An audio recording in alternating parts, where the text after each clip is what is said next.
Hello and welcome to another episode of the Expat Coffee Break podcast. My name is Javier and I am your host. This is a podcast dedicated to talk about the personal experiences of immigrants and talking about the stories about living abroad.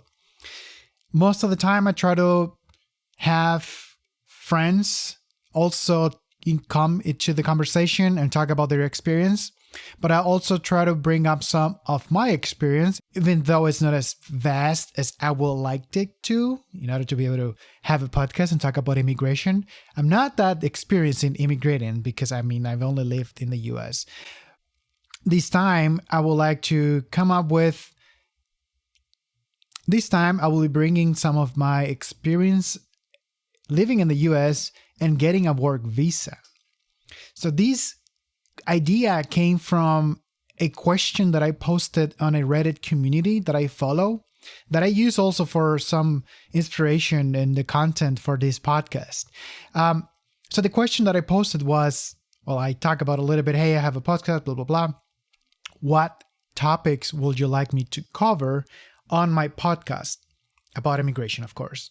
So there wasn't a huge response. For whatever reason, not a lot of people like to engage in something that seems spammy, but oh well. The main thing or the main question that I saw was talk about my experience getting a work visa to immigrate to the United States. And the comment was that's what people seem to be more interested about. And that's what I'm going to talk about today. So the first thing about getting a visa and my experience with a work visa in the United States is, to get a work visa, you don't just go to the consulate and say, hey, I'm such and such, and I'm a great person. I have these qualifications, and I will love to get a job in the US because, I have this situation going on back home, and I would love to move to the US. It doesn't work that way. First, you have to get a job offer. A company has to be willing to sponsor your visa and take you through the whole process. And that company has to prove that they cannot hire anyone in that country. There's a reason why they're hiring you, an immigrant or an expat, and not somebody in their country. In this case, because I moved to the US, the company that sponsored me had to do their due diligence with the hiring process to say, yep, we'll research and Javier is the best option.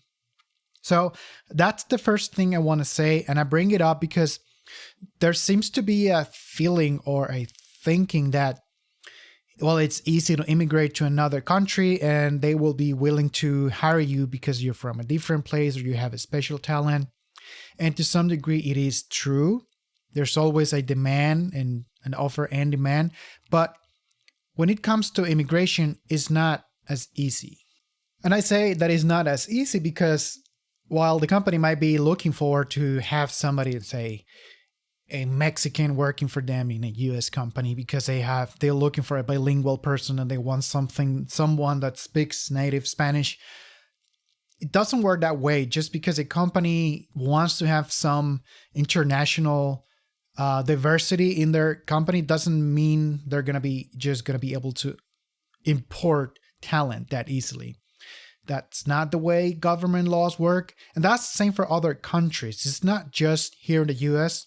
The US tends to be a little bit more strict regarding work visas and, visas overall. But all countries, as I've been reading in the expat community on Reddit, all countries have their own rules and procedures on how to bring in talent from abroad. So it's not as easy or clear cut as just, I'm going to apply to a visa and if I get it, then I'm going to be able to get a job offer. It doesn't work that way. It has to be the other way around.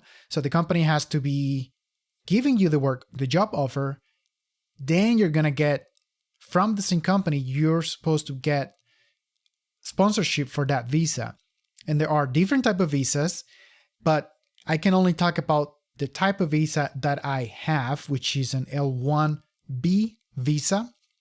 And that's for a transfer employee, and there's two types. There's L1A and L1B. L1A is for managerial employee, so a manager, director that it's transferring from company X in country A is going to transfer to company X in country B. In this case, I'm a technician or highly skilled employee.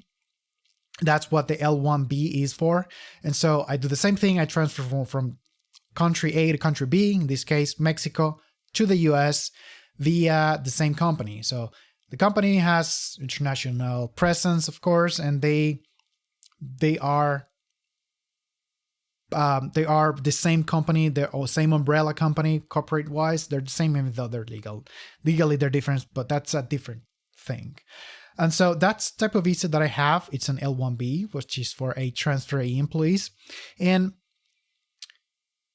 I also want to mention that visa is not something that all companies are going to be offering to just anybody they find on the street.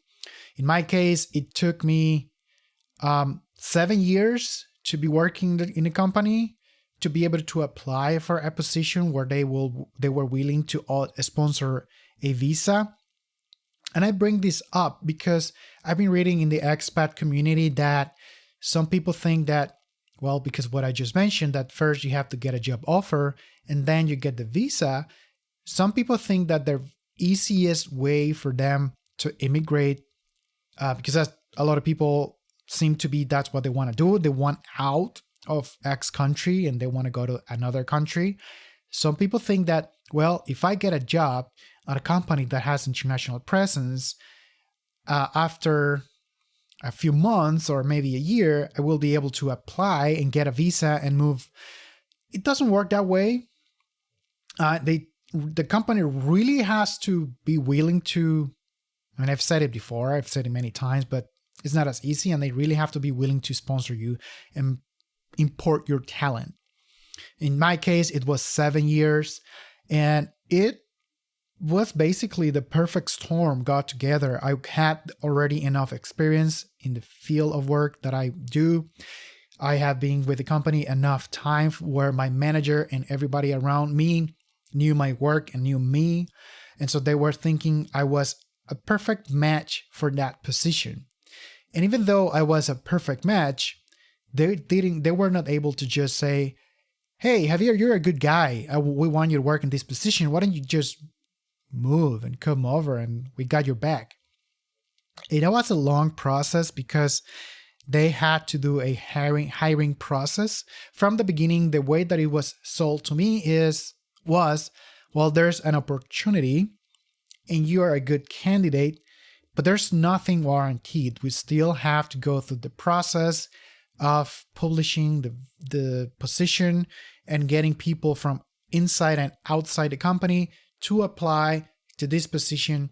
And if there are no better candidates, then we're going to consider sponsoring your visa. To which I thought, I mean, back in the day, I wasn't really looking forward to move to the US. I was quite happy living in Mexico, and I was just doing it for a professional advancement, for the professional opportunity, which, I mean, in retrospective, I mean, this has been great, but that's a different thing. So that's let's say the base level or the base background, whatever, for my visa and my experience. And for a lot of work visas for that matter, and a lot of countries have very similar conditions for the companies to sponsor a work visa. So the other thing I want to talk about the work visa experience is there's a lot of documentation. You just have to be very, very organized with all of your personal documents, your professional document and qualifications. So if you have a degree or diploma from your university or master's degree, whatever, make sure you have that ready because they're going to be asking for those qualifications. So now moving forward to what is needed to get a work visa, other than, of course, having a job and with a company that is willing to sponsor you, whatever. Well, you have to gather the documents, of course. In my experience, I was very fortunate with that process. I have done it 2 times already because, well, Mexicans, we don't get more than 1 year visa, work visa, at least for the L1B that I have. For some reason, the US constantly thinks that 1 year is more than enough. And you still, I mean, I don't want to go into the whole legal process. You're still legal to work and live in the US for more than a year, but the visa will expire after 1 year, which it's a little bit dumb, but whatever. We're not going to discuss this right now. We're talking about the process, how to get it. And because I've done it twice and I'm about to do it a third time, I have a little bit more confidence and know better the documents and the structure that is needed. And I mentioned that I have been very fortunate because the company that I work for, they hire the attorneys that will put together all of the petition and the documentation for my case. So I don't have to go and do everything myself. I'm very fortunate that way. And I get a lot of support on putting things together and get prior getting the interview with the consulate. So I don't want to go into all of the details because a lot of what is required are personal documents, and I honestly don't remember everything at the top of my head.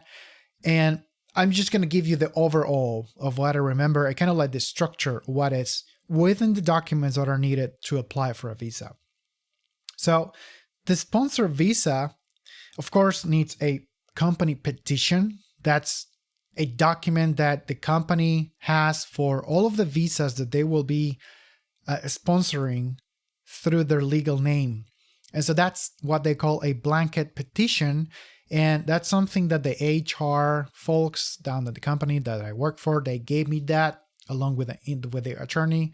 They gave me the blanket petition along with other documents that they put together after I provided my personal documentation, such as date of birth and the qualifications of the diplomas and the work experience. What do you do in your company? You tell them all of that. And they put together a very nicely drafted letter. And that letter, it's the second thing I want to mention in the structure of documents that are needed. That document, it's a very nice letter that talks about the reasons why you are the perfect candidate for this position and why they cannot find another person in their country that can do the work that you're gonna do if you get that visa. Of course, this process is way past after the company has done their hiring process. They already interviewed people locally. They already interviewed people from inside and outside the organization. And they decided that the best candidate was, well, in this case, me. And so they already gave me a job offer. They decided I was the man, and they were already starting with a visa. And so they put together this nice letter of, 10 pages that says, well, Javier is a very good guy. He's a really nice person. He's an excellent engineer. He excels at his work. There's nobody that can do what he does. And when I read that letter, I remember thinking, gee, do I do all of that? I sound amazing. Who is it? Who is this guy? I don't know him. I honestly, it hits you in the ego and a little bit, you get a rub in the pad, but because they list all of the things and all of the spatial knowledge that you have, or at least the way the company sees it. And so I keep that letter. So when I'm feeling down, I pull it up and I read it. And I'm like, all right, I'm this guy. I do know my stuff. So quit whining and get to work, man, because you're the guy that is in this letter. And there's a reason why they decided to bring you up and sponsor your visa. And so that's another document that I want to talk about. The third part of the structure of documents that you need for the visa are, of course, all of your personal documents. They request a lot of them, so I'm not going to talk about them because I don't remember them all. But let's just say that the more organized you are with your personal documents, the better, because they're going to be asking you for things that you might not even have. So you make sure you have everything in a secure binder where you're going to be able to pull it up, or if you don't have it, you should have enough time to come with it to get the documents together. But yeah, there's a lot of documentation. The next document that you will need, and this is after the company that is working in your petition and working in your case, they have been able to put everything together. And once you have this big binder of documents that has their petition, your personal documents, the letter, all of the company information, once you have all of that, you need to fill up a document that is called DS-160, and that's basically the visa application. Once the company does all of that, you already work through all the documents. You have it's kind of like a book. It's this thick. You have all of that. Then and only then you submit your application. Prior to that, you haven't really done anything with the consulate. You haven't done anything with the government. You haven't just gathering or preparing your case. So you fill up the DS-160, which is more like a questionnaire. I mean, that's where all of the applications are for that matter. But anyways, it's a long application. And once you do it, you kind of resubmit all of the documents that you provided to the company. In my case, I work with the attorneys, the immigration attorneys or lawyers, whatever. And I fill up a lot of the questions and documents through their website. And a lot of the things that I needed to fill up again in the DS-160 were the same question, the same thing. I guess they do it so that they know your background before you fill that up. I don't know. Maybe they do a pre-filter to know if you're going to get approved or what. I don't know.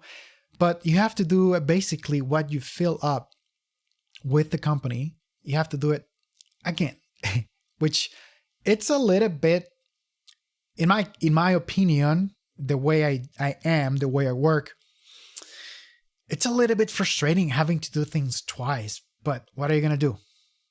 You just got to do it.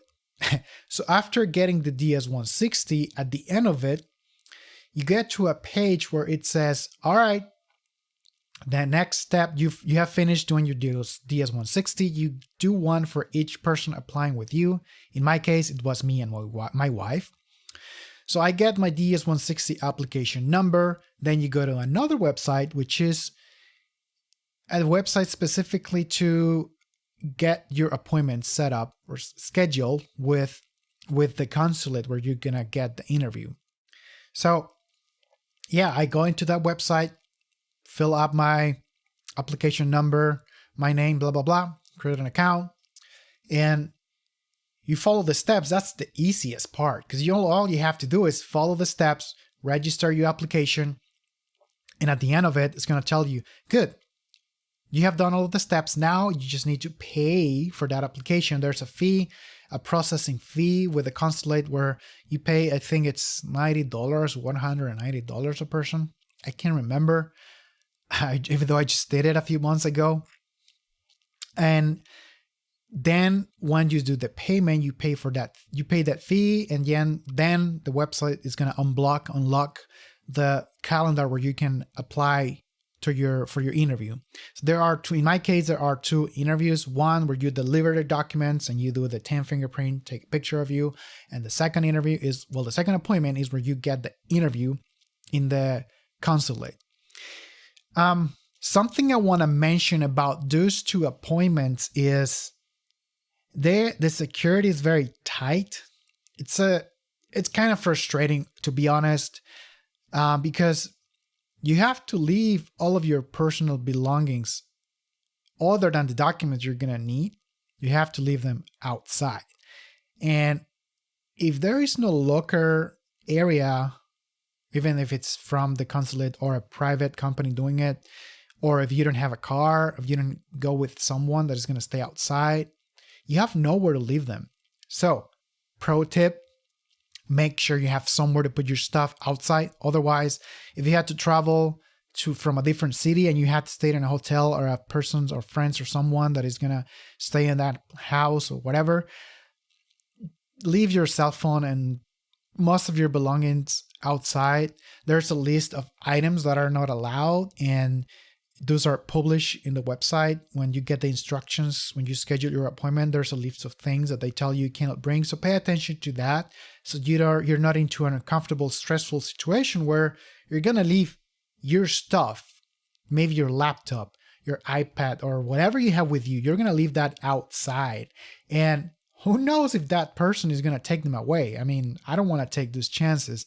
I was very lucky the first time I went there because I was still living in that city, and I just drove there.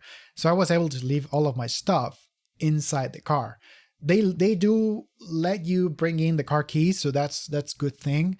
And they allow you to take some of your wallet, but I use a metal wallet, so I had to leave that outside. That's a different story. But cell phones are not allowed, laptops are not allowed, backpacks are not allowed. So yeah, make sure you keep that in mind, so you're not stressed out when you get through the process. Yeah, so that pretty much sums up my experience with the US work visa. I don't know if you were looking for more like a DIY type of concept with you have to follow this step specifically and you have to get these documents very specifically. Unfortunately, I cannot do that. For one, because I don't want to make this podcast into a DIY immigration. We're the experts. That's not the case. I'm only talking out of my experience. And two, every person's situation is going to be different. In my case, I have been very fortunate. I got a sponsored work visa. In your case, you might be looking forward to get more something like a student visa, or maybe a company is willing to sponsor you without being an employee. So there's another type of visa called, I think it's the H type visa. I'm not sure. Honestly, I cannot tell because I've only had some conversations, but I'm not, like I said, I'm not an expert in this subject. And for the student visa, well, of course, you have to be a student and you move to the US as a student to, well, do your major or your bachelor's degree in the US. For the student visa, of course, there's it's not a secret that the universities in the US are expensive. So from the get-go, there's a high barrier of entry to be able to get a student visa. But if you're fortunate to get a scholarship to be able to move to the US for a semester or something, you're going to have to get a student visa. And a lot of people take advantage of that and try to make the most out of their student's visa while living in the US. For every person is different, but I had a friend talk about they were allowed to only they were only allowed to study and work a part-time job only. And that was in the university. I had another friend talk about, I wasn't allowed to work at all. So every case is different apparently with the student visas. But the people that I talk about that they immigrated and they managed to get a permanent residency in the US through their student visa, it wasn't easy either.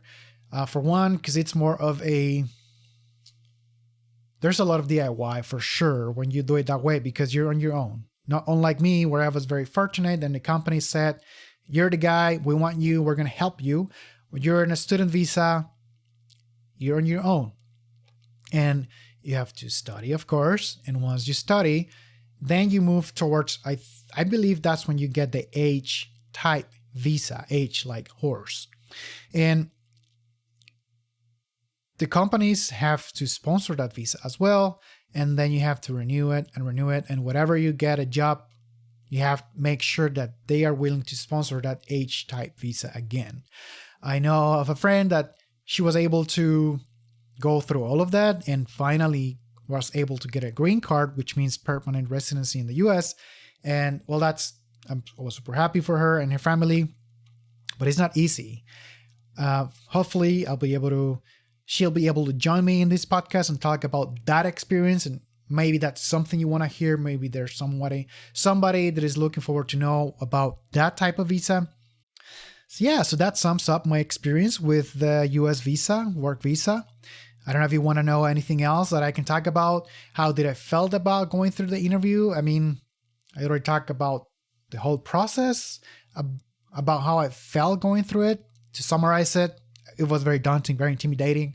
And it's always like that, even though I've done it a couple of times and I'm about to do it a third time.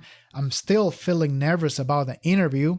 And I'm aware that there's a slight possibility that they'll say, nope, we're not going to give you a visa. So you have X amount of days to get your stuff from the US and get out. I know that's a possibility and that's kind of stressful, but what are you going to do? Just bring your best face forward in an interview and try to don't have any mistakes with the documentation. And if you want to know more about that, I talk about that a little bit in my first episodes when I was starting out this podcast. I don't think they were as good, but I talk about that a little bit. I don't want to do it again because it might be a little bit more redundant, but go on, check it out, and leave in the comments or send me an email or message. I don't think I have an email, but send me a message through my social media, or if you're watching this on YouTube, leave in the comments what topics you would like me to cover the next time. If there's something you're interested about my experience living in the US, moving from Mexico, and working in an international company, let me know what you think about this content. What would you like me to talk about? And don't forget to hit the like button, follow me on Spotify or Apple iTunes, whatever you're hearing or watching this podcast. I'm still starting out.